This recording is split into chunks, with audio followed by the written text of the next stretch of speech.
Another day, another commitment for Ohio State's 2026 recruiting class. Andrew just can't catch a break, man. Get the text 614-350-3315. Every time he gets in his car, Ohio State gets a commitment. So if you're a fan, you should love it every time Andrew gets into his car. On Monday, it was a 5-star safety out of Louisiana. On Tuesday, it wasn't necessarily a commitment. It was more of a reaffirmment in terms of a 5-star wide receiver saying, my process is over. And on Thursday, after a day of rest, because even on the seventh day the Lord rested, Ohio State gets a safety commit.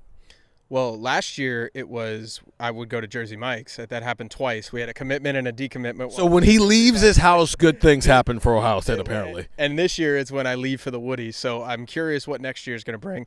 But this year brings Simeon Caldwell, really, really talented player, number 95 overall prospect in the class. He is a bit of a unique defender, and I think this is going to be something that we're going to talk about a lot over these next couple of months. He's 6'3", 190. At least that's what he's listed at. He's kind of that guy where you look at and say, is he Sonny Styles? Is he Sonny Styles? And one of the things that Ohio State fans are going to think, some of them are going to be very, very happy that you're comparing somebody to Sonny Styles.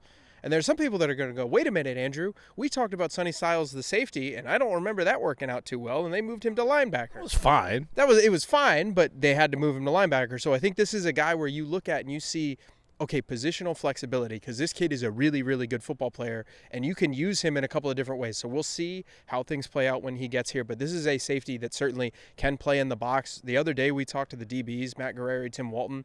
Positional flexibility, those two words, that is exactly what they're stressing on the back end of this defense. I think when you add Caldwell into the mix, he can come down, he can play in the box, and then you've got all these other factors too. He's related to Ohio State cornerbacks coach Tim Walton. He's a current teammate of Ohio State tight end commit Corbin Fordham. They go to the Bowles School down in Jacksonville together. So there's a lot here. Caldwell has already shut down his recruitment. So for as much as we talked about Blaine Bradford being, hey, look at this guy. We'll see. I don't know. He's from Louisiana. I don't know. Is he going to commit? Well, there's a lot of nervousness about that, and I do understand it.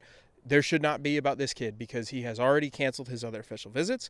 I believe USC, Notre Dame, and Miami were the other official visits. He will take an official visit to Ohio State. He's done. He's locked into Ohio State. Ohio State fans should be very excited because this is a very, very good football player who can do a lot of different things for you on the defensive side of the ball. Ohio State got a banner, and now everybody wants to shut down their recruitments already. To be fair, they moved Sonny Styles because he's 6'4", 235 pounds. It's not that he was not terrible as a safety. It's just 6'4", 235 pounds is not a safety. And he was also not 235 pounds when he was playing safety. He was a little bit lighter than that, if I recall. Right. So it with Sonny, it became a conversation of physical development. Now, there's just the normal stuff that happens because you're in a college football program and they're going to put you through things and you're going to gain weight, but also he's 18, so there's just the normal growth of a person from 18 to the time they actually play here at 20, 21 years old. You mentioned he's 6'3", 190.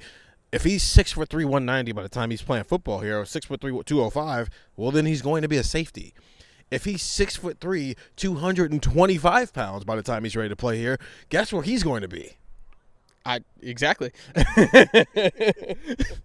So he's an intriguing guy because there's, as you mentioned, positional flexibility for a guy who is probably going to start out at safety here, but could very easily be a linebacker by the time he's playing meaningful snaps for Ohio State. So what's that commit number 1,000 for Ohio State's 2026 recruiting class? It feels like it. It's 9 total. So you got, you got 2 receivers, you got 3 offensive linemen, you've got 2 safeties now. You've got a tight end, and I'm forgetting one on camera, and I feel embarrassed about it. There's a cornerback. Jacob Weatherspoon. So there's your 9. Ohio State's recruiting class off to a tough start. Pretty good start. Top 10 recruiting class in the country. Get the text 614-350-3315. If something happens on Friday, that's where we're going to go with it first. Just check and see if Andrew left his house and maybe something did happen. If he didn't leave his house, and I don't know, something may have happened anyway. Maybe he's doing something where he can't do his job because he's also trying to be a normal human being. And then recruiting news happens because that's the world he gets to live in. 614-350-3315. We'll continue to talk about this on Buckeye Talks. So with that, wherever you find podcasts, I'm Steven and he's Andrew. He's going to go leave his house so something else can happen on the recruiting trail.